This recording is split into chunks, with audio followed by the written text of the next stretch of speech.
мына жерде белгілік артикль бар ма? Жоқ. Так, не екенін сүзіп тастаймыз белгісіз артикльдерін.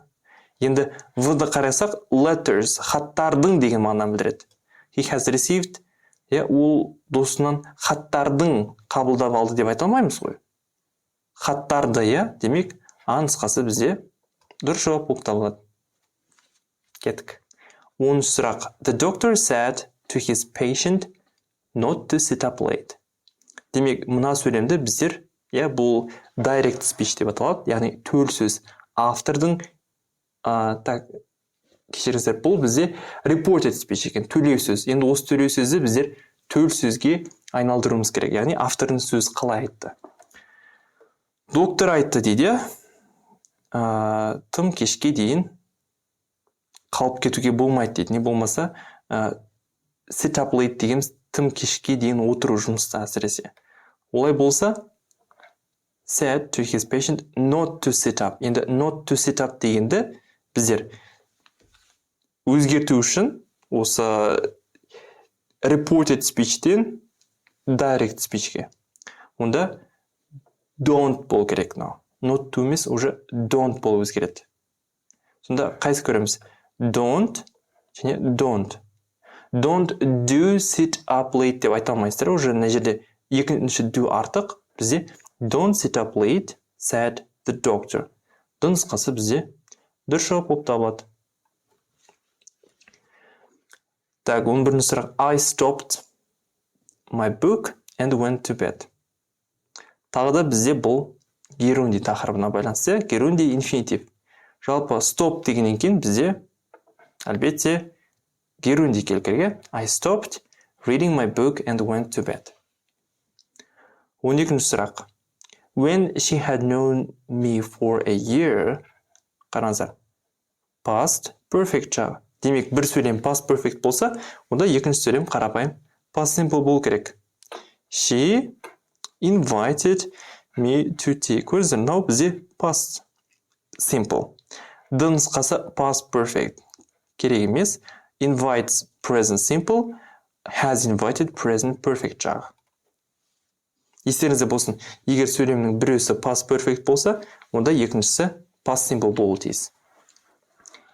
This is the room in our house. Бұл біздің үйдегі ең кішкентай бөлме деген сөз. Қайсы ең кішкентай бөлме болып табылады? Қараңыздар, small дегеніміз бізде бір буынды сөз. Демек, бір буынды сөзге күшейтпелі шырайды жасау үшін оған est жалғаймыз, smallest бол керек. Сондай-ақ тағы да бір ескеретін жайт. Күшейтпелі шырайдағы сын есімдердің алдында әрдайым міндетті түрде the артиклі қолданылады. Сондықтан да бұл жерде дұрыс жауап А нұсқасы емес. В нұсқасы the smallest room in our house болуы тиіс. Кеттік. 14-ші сұрақ. Find the sentence in the indicative mood. Indicative mood дегеніміз бұл ашық рай. Жалпы, ашық райдағы сөйлемдер бұл қарапайым, қалай айтуға болады? Ашық райдағы сөйлем қарапайым хабарлы сөйлем. Енді, егер сіздер сөйлемде I wish, не болмаса д нұсқасындағы if only деген кездестіретін болсаңыздар, бұлар indicative mood емес, бұлар subjunctive mood. Естеріңізде болсын, даже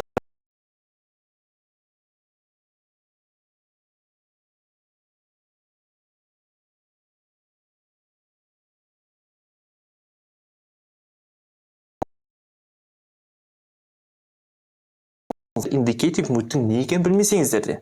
Енді В және С нұсқасын қарайық. Karen, put your papers in the box. Karen, қағаздарыңды қораптың ішіне салып таста дейді. Бұл ашық рай ма? Жоқ, бұл бізде бұйрық рай. Бұйрық райды ағылшын тілінде imperative mood деп атайды. Демек, В нұсқасы бізде қате. She stopped during the third lap. Бұл бізде қарапайым сөйлем, хабарлы сөйлем. Сондықтан хабарлы сөйлемді ашық рай, indicative mood деп атаймыз ағылшын тілінде. Жақсы. Олай болса келесі бізде 15-ші сұрақ. This year I celebrate my, яғни бұл жолы мен өзімнің 21-ші туылған күнімді тойлаймын деген сөз. 21 дегеніміз бұл 21st, 21 емес, е? 21. Кеттік. Сын нұсқасы бізде дұрыс. Өте оңай. 16 сұрақ. I think she all about it by the time I see her. Енді by the time деген сөзге назар аударатын болсаңыздар, бұл болашақта нақты бір уақыттағы орындалатын, сол уақытта көрінетін нәтижені білдіретін анықтауыш сөз болып табылады. By the time деген. Сондықтан да егер сөйлемде by the time деп ары қарай сол сөйлем by the time деген анықтауыш сөзбен келетін болса, ол perfect жақтарының біреу болуы керек. Я ол future perfect, я ол past perfect, не болмаса present perfect. Енді мұнда өздеріңіз көріп тұрғандай барлығы will'дан басталып тұрғандықтан, міндетті түрде бізде мұнда by the time деген келіп тұрғандықтан, екеуінің қосындысы ретінде біздер бірден future perfect жағын жазуымыз керек. Енді future perfect жағын қалай жасалатынын білесіздер ме? Will have verb 3. Сонда she will have heard нұсқасы бізде дұрыс жауап болып табылады.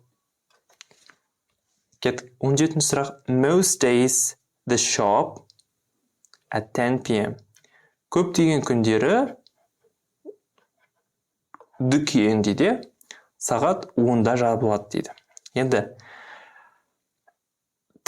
бұл біріншіден present simple болатындығы барлығымызға белгілі. Сондай-ақ қараңыздар, шатаспаңыздар. Shop дегеніміз бұл бізде it болады. It, he, she, it. Олай болса it болғаннан кейін оған s жалғау жалғану керек. Most days the shop closes болу керек. А нұсқасы. В нұсқасы емес. Енді екіншіден бұл неліктен present simple? Себебі қандайда бір расписание арқылы орындалатын әрекеттерге біздер әрдайым present simple қолдануымыз керек. Екіншіден present simple бұл жиі қайталанатын әрекеттер үшін қолданылады. Демек бұл жерде көп күндері дүкен кешкі сағат 10-да жабылады. Бұл әбден жиі қайталанатын әрекет болғандықтан да екінші себеп ретінде біздер present simple жағын таңдауымыз қажет. Сонда а нұсқасы дұрыс жауап болып табылады. Кеттік. 18-ші сұрақ. A good holiday. Had you had деп айта алмайсыздар. Have you had деп айтуға болады. Did you had емес, did you have деп айтуға болады. Немесе do you has емес, do you have деп қана айтуға болады. Сондықтан дұрыс жауап бізде в нұсқасы. 19-ші сұрақ. This book that too much water is bad for you. Бұл кітап айтады дейді. Тым көп су сенің денсаулығың үшін өте зиян. Енді бұл кітаптағы айтылған факт болғандықтан әлбетте present simple жағын қолдануымыз керек. Егер сіз полный магистратураға дайындық курс сатып алған болсаңыз, онда міндетті түрде етістіктің шақтарына байланысты менің сабақтарымды көріп шығыңыз. Өйткені именно етістіктің шақтары осы магистратура тестінде келеді. Сондықтан даже осы секілді бұл факт болғандықтан сіз бірденен мұнда д нұсқасын present simple екендігін біліп, дұрыс жауап ретінде белгілеуіңізге болады. Кеттік. 20-ші сұрақ. He әрекетті орындаушы сәтесім бар. Демек, бұл бізде active voice. Many books. Енді active voice болғандықтан а нұсқасын біздер сыз бастаймыз. Өйткені was written дегеніміз бұл passive voice. And his books, оның кітаптары in 20 languages. 20 тілде жарық көрген. Демек, біреусі бізде бірінші бөлімі active voice, екіншісі passive voice. Мұнда екінші бөлімде біздерге passive voice керек. Но publish дегеніміз бұл active voice. We're publishing деген мүлдем жоқ, Бұндай we're publishing дегеніміз бұл past continuous'тың active voice-тағы түрі. Дұрыс жауап бізде әлбетте в нұсқасы болады. He wrote many books. Ол көптеген кітаптар жазды, және оның кітаптары 20 тілде жарық көрді. В нұсқасы дұрыс. Қарасаңыздар,